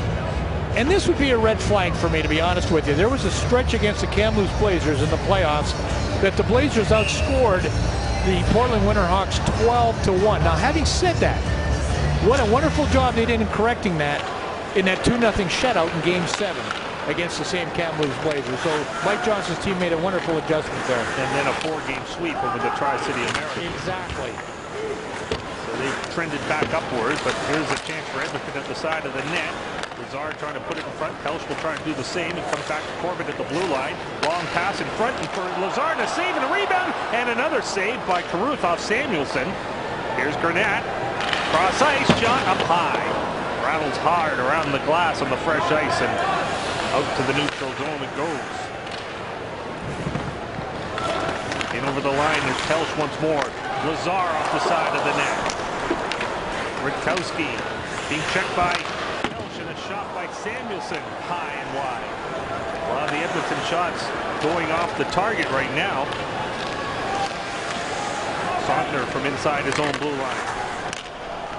And here's Samuelson, one of 4 Oil Kings whose dad played in the National Hockey League. His dad, both a 2-time Stanley Cup champion winner with the Pittsburgh Penguins. Pouliot. There's Lear. Dumping it out and down the ice as could be and should be icing. Yeah, Henrik Samuelson at 6'2", 195 does battle some weight problems from time to time. He's been as high as 225, and he can't get the job done when he's at that size. He can create in close. That's him, number 10. He finds pucks. He's in traffic. He's got a good nose for the offensive part of the game. Stays in shape. It doesn't take too long of shifts. He's great. Bob Green also listed his older brother Philip to play for the Oil Kings, but couldn't convince him at the time. That was a few years back, and Philip was part of Pittsburgh. Here is a chance and a shot over top the net by St. Croix as he roared in. Here's Foster back for St. Croix, he couldn't get it. Lots of early pressure here by Edmonton trying to get on the board. They too have known about Portland blowing leads. I'm sure they talked about that in the intermission. Get an early one, you never know. 4 is pretty huge even for a team that does give up leads. Morrow from inside his line. Even away, but only briefly as the Winterhawks get it back once more. Patan puts the puck back of the net for Berchi. Ty Ratty out of the game, and we don't have anything more than what we passed along to you, and that some of the people we've talked to say it's not a concussion, that it is something else, and that there is some expectation that he could be back by as early as Sunday, but that's all we know, and it's very vague, but we pass along it even though it's kind of vague for us too. Well, you remember I mentioned last night, Dan, that Ty Ratty says he'll do anything to help his team win, get on the power play, take any kind of punch, take any kind of, hit. Not so sure. You mentioned at the time that he wouldn't quite go that far, but the Winterhawks have done a terrific job, playing here tonight, reacting without Ty Ratty in the lineup. And what a lift it would give him or them if they can win without him, as it looks like they're going to do here tonight. That goes offside, and then if he returns to the lineup, all the better from a Portland standpoint. Yeah, Foster, St. Croix, part of that early pressure you talked about. Boy, the first minute and a half, a lot of chances by the Oil Kings. They stay on side. Here's the shot. A lot of time to get it away. Caruth in pretty good position. He's at the top of the paint. He just got a piece of that. Sometimes that's all you have to do, obviously, is get a chunk of it. And I think it deflected up into the netting. 10,720 is the attendance of this game, game number 2. That's more like it. We're getting there.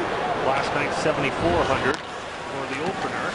That shot was blocked, and we know there'll be big crowds at the Rose Garden. Here's a 3-on-1 for Portland. Reed tomorrow, and he misses the net. 3-on-1 for the Winterhawks, and I would imagine they're going to get a few outnumbered attacks here.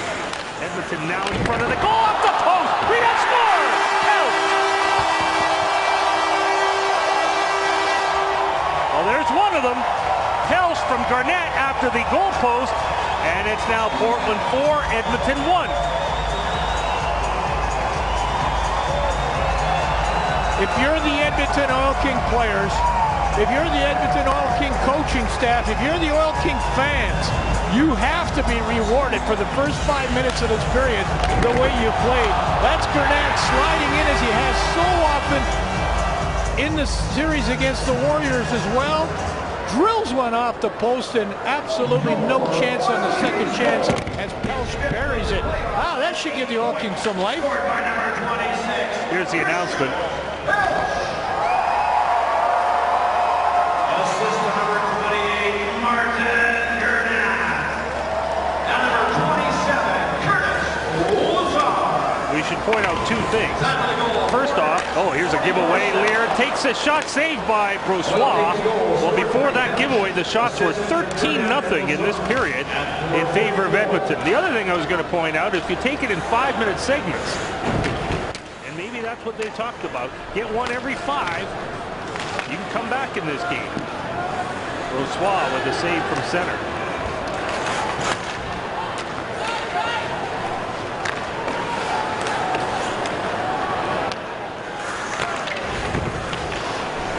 Nobles gets the puck back out to the blue line area. Here's Pouliot, his shot. That's knocked down. And it's Peddle with the puck. Patan can't get it back to the blue line area. And the puck is shot in by Wilson. The clock, for one reason, you're hearing me pause here, Bill. The clock isn't running. I mean, that's a good way of trying your comeback. The clock has been stuck on 15 minutes and 16 seconds since the goal. It finally gets going now. Wow. They've lost at least a minute of play here. Are they going to able to alert everybody. Anybody but us catch that? Let's look at the on-ice officials. Somebody's got to buzz them out. Yes, they are finally going to go over there. And I also, I think, have the shot clock all mixed up here too, Bill. It might be 3-0 in this period. Yeah, before the goal, that was the third shot on net. You're right, Dan. But the key was they were good quality chances. Be interested to see how much time they've taken off the clock. But I know they're pretty focused. Assistant coach Steve Hamilton for the Edmonton Oil Kings. You know, they flash messages on the screen, and there was his dad at 63 Memorial Cup Championship team had a message on the screen, but he said he was so focused he didn't even get a chance to see the message up there because he's got that great group of defense that he works with. And I guess that might be just a case of guys, you know what, they don't pay attention maybe up to the clock as much as they should. Good thing the officials caught it. And now there's 13 and a half minutes remaining, as you can see up on the top of your screen. Long shot. So we had confusion with everything there. Shot clock, time clock. The only thing we got, I think, pretty much solid is the score. It's 4-1 Portland. And I totally agree with you. 1 goal every 5 minutes. If you're the Oil Kings, yeah, it's a heck of a mountain to climb. And, you know, if you're getting scoring chances, that's the main thing. You're that far behind, and if you don't get scoring chances, it's like trying to light the wood in the, with a start a fire and the wood's all wet. You have to get scoring chance, and to this point, the Oil Kings have done that. Winterhawks try to answer with a rush up the ice. Well, I think they're going to get chances too because of the behind position Edmonton's in, and they're going to need Brossoit to completely shut the door right now, and we know he's good at that. It's not an area the Oil Kings are used to, fighting from behind. Trailing after 2, though, they're 4-1. Well, you know, from the Winterhawks standpoint, we've already said that you don't want a situation where it's here we go again. Gurnett puts the puck wide. Might have hit Cruz on the way. Nobles tries to reach it, couldn't. Corbett gets the puck, gets a chance to move it for a second, but instead it's a 2-on-1 in transition. Nobles with Berchi. Nobles in front for Berchi over top his stick. Batan down low. Nobles, hard pass. William Rand shoots wide. Boy, he really shot that one hard, and Pouliot hustles to keep it in. Pouliot to Nobles. Behind the net, Corbett protects the puck as Patan goes in for a hit. St. Paul's got it now. Back to Corbett. 8 minutes into the third period. TJ Foster winding up in his own zone, and here he goes.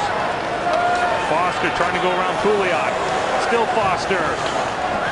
Turns on his forehand, his head up. He almost lost possession. And Pouliot grabs it for the Winterhawks. Here's Brad Ross. Ross tries to roll it in.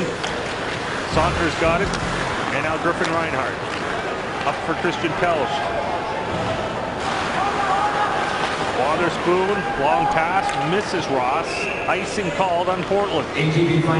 Yeah, you talked about the Winterhawks will respond every chance they get coming up the ice, and Nobles and Berchi do a pretty good job. Marcel Nobles was really good patience. Waits. He knows he's got that sliding defenseman.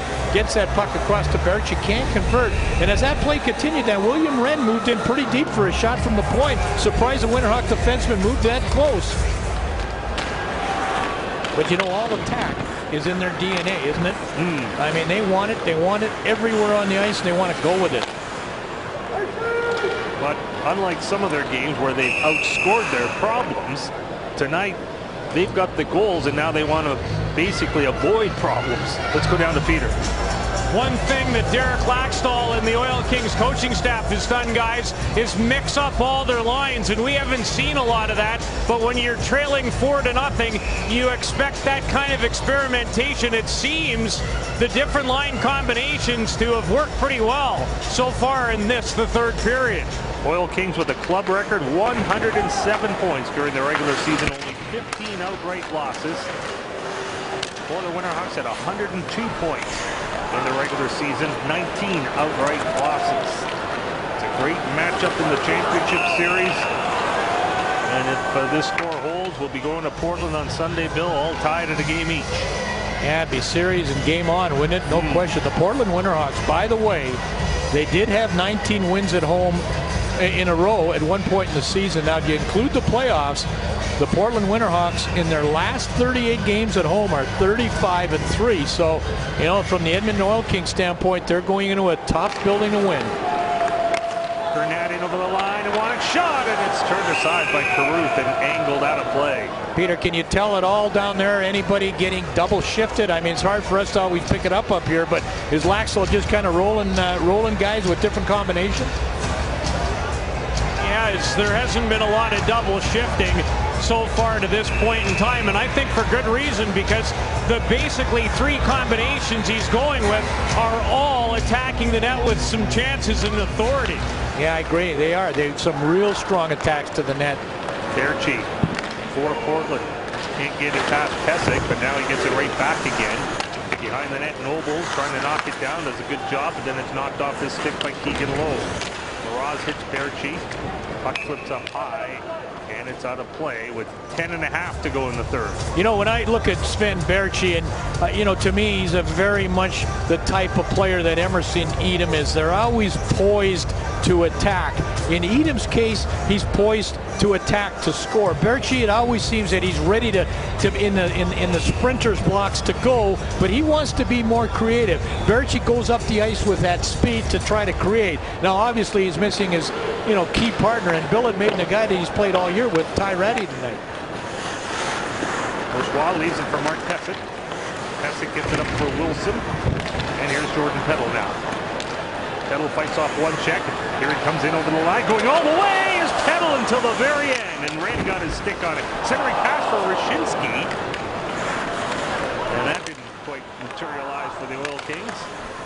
Peddle in on a forecheck. Ren sweeps it around the board. Patan waiting for it now. Nicholas Patan gets it up to center. Nobles in over the blue line with Berchi. What a move. Berchi's shot is stopped by Brossois. It wasn't a hard shot. It was a great move by Berchi, and then Brossois makes the save. Under 10 now to go in the third. It's game 2 from Edmonton and the WHL final on Shaw.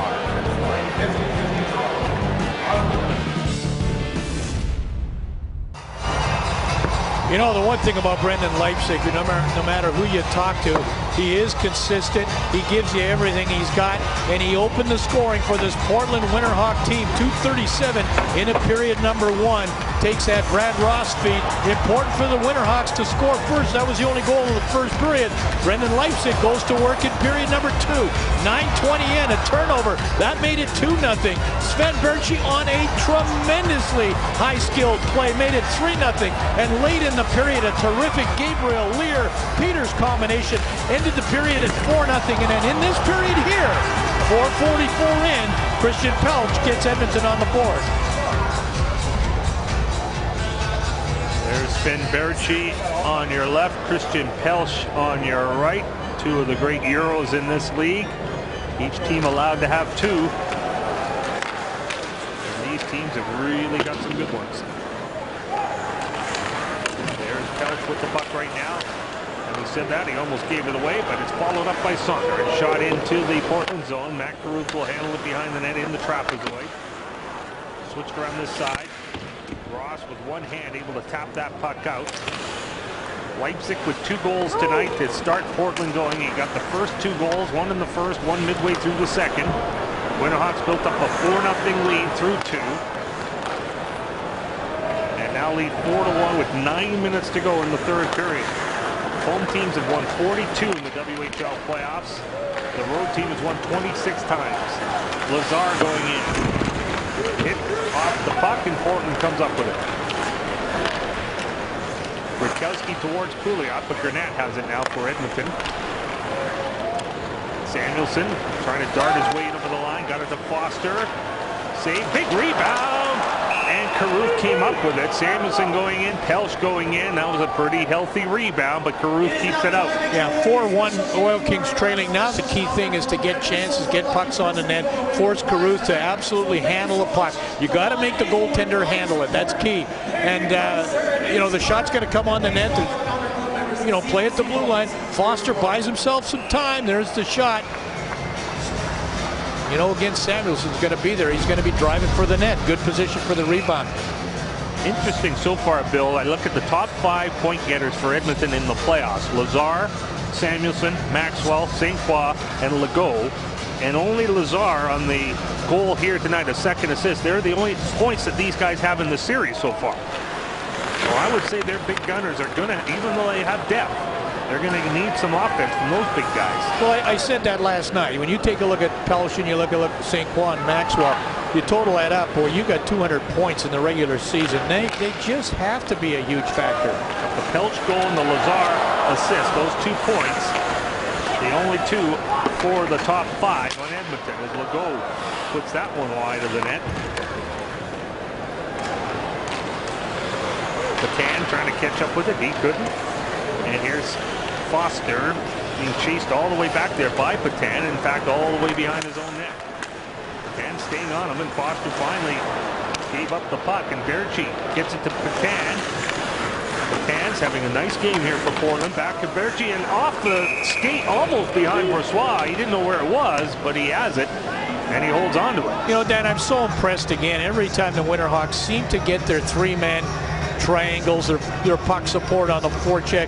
How often tonight they're coming up with pucks. They're so good. They're so much better than they were. You can see 3 guys in the picture. I just didn't see a lot of that last night. It started in period 1. There you are. That little triangle, they're so important. That allows you to support the puck and get it to that point. You talk about those slumps those guys are in. I mean, let's call it a slump, right?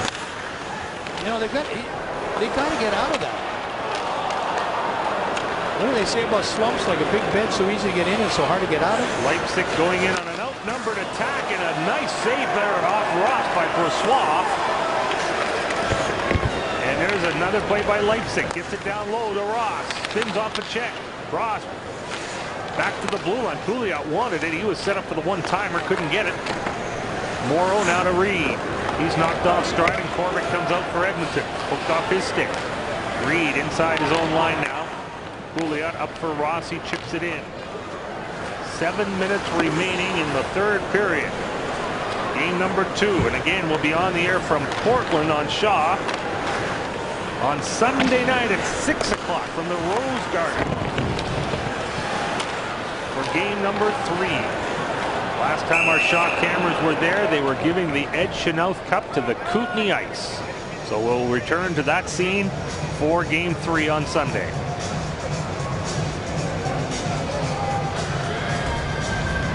Sometimes your stick just kind of shatters. And boy, you start going back. That's an ugly feeling if you're Gurnett and you're chasing a play with nothing but your hockey equipment that you're wearing, trying to block a pass or a shot. And it was Brossoit who made the save off of Ross.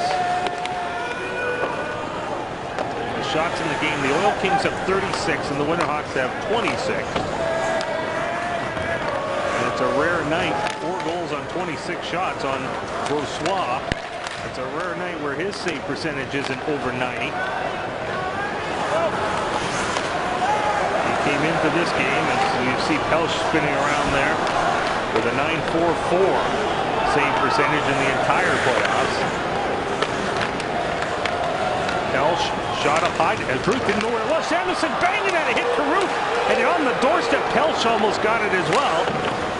Ruth has been good, and at times it looks like good positioning, allowing the puck just to hit him. Samuelson now. Lazar, sharp angle. Pelch banging at the puck. Samuelson banging at Caruth, and Caruth doesn't like it very much. Accidentally on purpose, Samuelson goes in on the goaltender, Caruth, and Caruth's having words with everybody involved and then skates away. Yeah, you know, Matt Caruth is a 6'3" goaltender. He's a big guy. He's competitive. He wants pucks. Sometimes he's a little casual. Well, I thought he could have grabbed that. A little casual there. I mean, he's just hanging there, making sure that he's down low, that any puck that goes over top of him or goes in the net is going to go over top of him. I mean, he's cool. Everything's cool there. Yeah, but Samuelson just body checks gives him a pretty good shot. And at that point, the coolness goes to uncool, and he's got to be restrained a bit.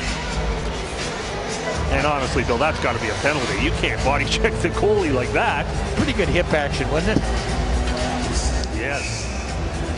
I know Samuelson's a tough cookie around the wall, and he's also pretty tough in the crease area. I mean, that's like from his, I mean, Alt was mean and nasty as he won those 2 championships in the NHL. Is that a chip? That was a chip. And then some. shot goes wide of the net. And now Portland gets possession of the puck. Here's Peters. Peters shoots the puck in. Interesting two games here. Two different games to be sure. There's another giveaway. And this time it's Lowe who tops up the puck. Hard pass in front for Lear. Puts it behind the net for Gabriel. Gabriel trying to chase it down here. Rutkowski puts it behind the net with 5 minutes to go in the third period. Keswick's pass picked off. Now Foster starting back. In over the blue line. Makes one move. Gouliot trying to stay with him. Legault's hard pass picked off by Rutkowski, who read it beautifully. Rutkowski moves the puck in. Rutkowski, by the way, is from Edmonton, so he's playing in front of his hometown family and friends.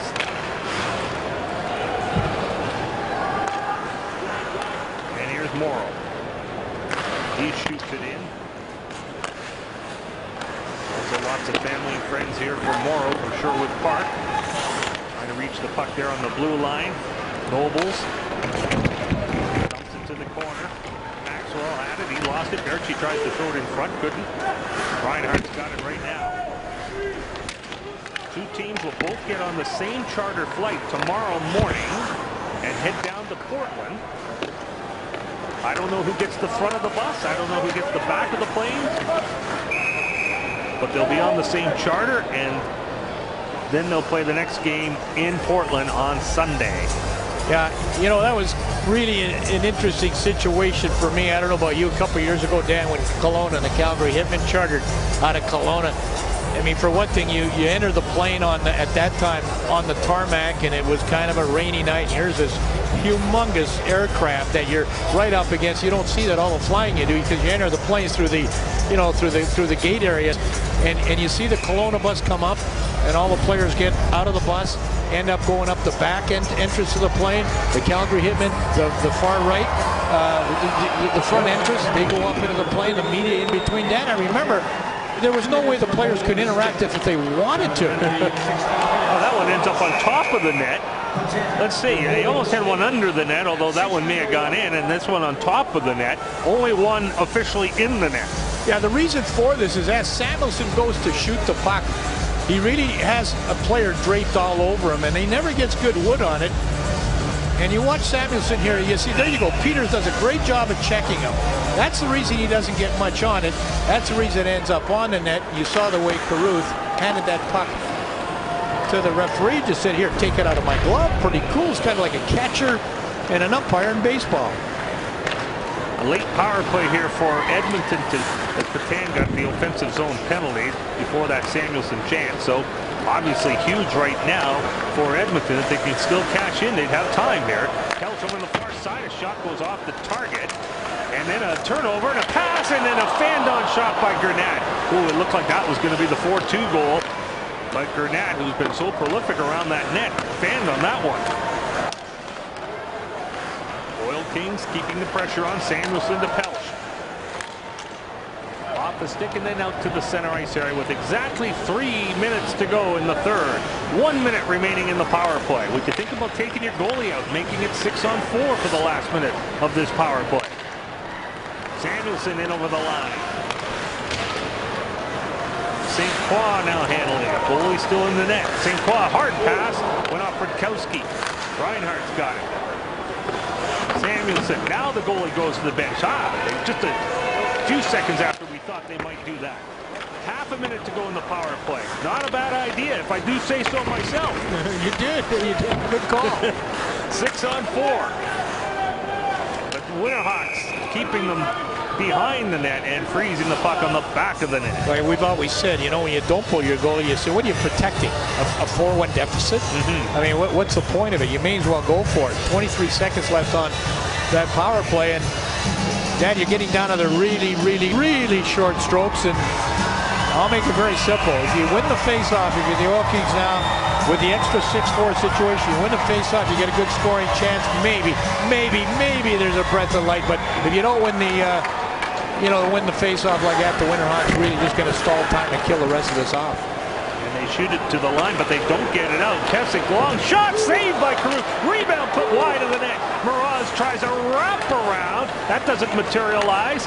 Comes back out here to the blue line where Gurnett dumps it behind the net. Penalty almost over. Net remains empty. Maxwell's got the puck. Portland back at full strength, so to speak. Kessick's got it. His shot is tipped out of play, way up high behind the Portland goal. Well, I thought they might get the chance off a face-off win. They didn't. They lost the face-off. The Winterhawks were unable to get it out, and still on a 6-on-4 situation. See way up the ice there? The net is empty, folks. 6-on-4. Best scoring chance of that sequence came by the shot from Pesic at the point, and really a tough job, I think, with Samuelson in front of the net, really trying to corral the rebound. Couldn't do so. So with 1:50 to go, face-off one. You've seen both coaches at the bench. You'll see them after the game on the podium as we'll pick up their end-of-game conferences with the media. That'll be as part of our expanded post-game package. There's Mike Johnson. And some nice adjustments made by Mike Johnson and his coaching staff, which includes Travis Green and Kyle Gustafson. Yeah, it'd be interesting for Coach Laxdell, Dan, in the Brandon series. He played in Brandon, had family there. The Moose Jaw series, he played with Mike Stuthers. Now going into Portland, that'll be fun for him too. A place that he played as a 16-year-old rookie back in 1983. Now remember that trade you were telling me about, refreshing my memory yesterday about what was a Cody Eakin-like trade at the time. Yeah, what was it? Laxdell to Brandon, Ferraro to Brandon. So 5 of them. 5 for 1. Yeah, let me, you gotta get my head around that. Hordichuk to Brandon for 1 player, Blaine Crest. And you know who he was drafted by. Oh, he shot it in his own net. Reinhardt, I think, shoveled it into his own goal. Berchi may have been last to touch the puck. And it's been that kind of night for Edmonton. And Reinhardt scored an own goal there. 5-1 now for the Winterhawks. Berchi says, I'll take that one. Dan, I got to jog my memory before somebody jumps all over us here. It was Ray Ferraro, Derek Laxdell, Dave Tomlinson, Tony Hordichuk, Brad Dugan for Blaine Crest. 4 guys that played in the NHL. How many games did Blaine Crest play? 0. As you look at the score, or the goal rather, it's an own goal. Well, I'm not sure. I think the other angle, maybe Berchi did get a stick up. It looks like an own goal. It'll go to Berchi. Unassisted 18 minutes, 34 seconds. Well, let's confirm it. You get a good look here. Yeah, Berchi gets the poke at it.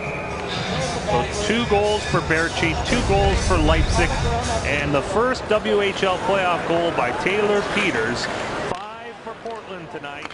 Just Pelch has scored for Edmonton, and this large crowd of almost 11,000 heading to the exits here in Edmonton. But they will know one thing. There will be another game in this building this year. Game 5 is now a guarantee. A Game 5 which will be played next Thursday. So we've got games Sunday and Tuesday in Portland. Then Thursday back here in Edmonton for game number 5. I'm sure they'll start selling tickets as early as tomorrow for that one. As Kettle goes in and his shot, as they've been selling tickets in the Rose Garden for the games there. And if it keeps going, it would be game 6 on the following Saturday and then game 7 on the Sunday. Back-to-back game 6s and 7s in Portland and in Edmonton with the charter travel in between. I've said one of the criteria always to winning a championship is you got to be able to win on the road. There's only usually one team that gets home ice advantage through all the playoffs. You're going to have a battle on the road. The Winterhawks have done that tonight. 6-3 now on the road in these playoffs will be Portland, and this, of course, the first blemish for Edmonton on home ice. Their first loss in 13 on home ice. Their first loss since the middle of February on home ice, and they're going to end this game shorthanded as well. Well, you know, Derek Laxdell, it wasn't a 5-1 score against Moose Jaw, too, that they got beat. You see a penalty called on this last play, but Laxdell's team, sometimes you got to go through a little bit of this to become ultimately a stronger team in the long run. And obviously, I don't think anybody expected this series to be any kind of a sweep. Coach Laxdal knew it was going to be tough. Got his team off to a great start last night, but he's run into a typical Portland Winterhawk team that we've seen pretty well all year. And that's without Ty Ratty now. 8 seconds to go, a late power play for Portland. And the horn is going to sound, and the series is going to be tied a game each. 1 year ago, Portland had home ice in the final. 1 year ago, Portland lost game 1 of the final, and then saw Portland won game 1 of the final, and then saw Kootenay win 4 in a row, and they're hoping history repeats itself that way, as they are out to Mav Carruth, who ended up stopping 38 out of 39 shots that Edmonton threw his way. Well, if you would have asked Coach Johnson and that team in red, the Portland Winterhawks, would you be happy with a split in Edmonton? 99.99% of everybody, including the fans in Portland, would say, give it to me. Give us a split in this building, which is a tough place to play. We talked about it already, how tough the Oil Kings are here. It doesn't matter whether they win last night or tonight. We're set for a heck of a game in Portland come Sunday night in the Oregon City. Great effort here by the Winterhawks. And if you ask Derek Laxdal right now, will he take a split in Portland? I'm going to say he'd do the same. The Winterhawks going to their dressing room. And as we recap this game, we'll have a lot of post-game activity. Leipzig with the first 2 goals. Berchi with a pair of goals. Peters the other. 3 in the second for Portland, as they took full command of this game, and they win 5-1. Stay with us. Lots of post-game activity coming your way from Edmonton on Shaw.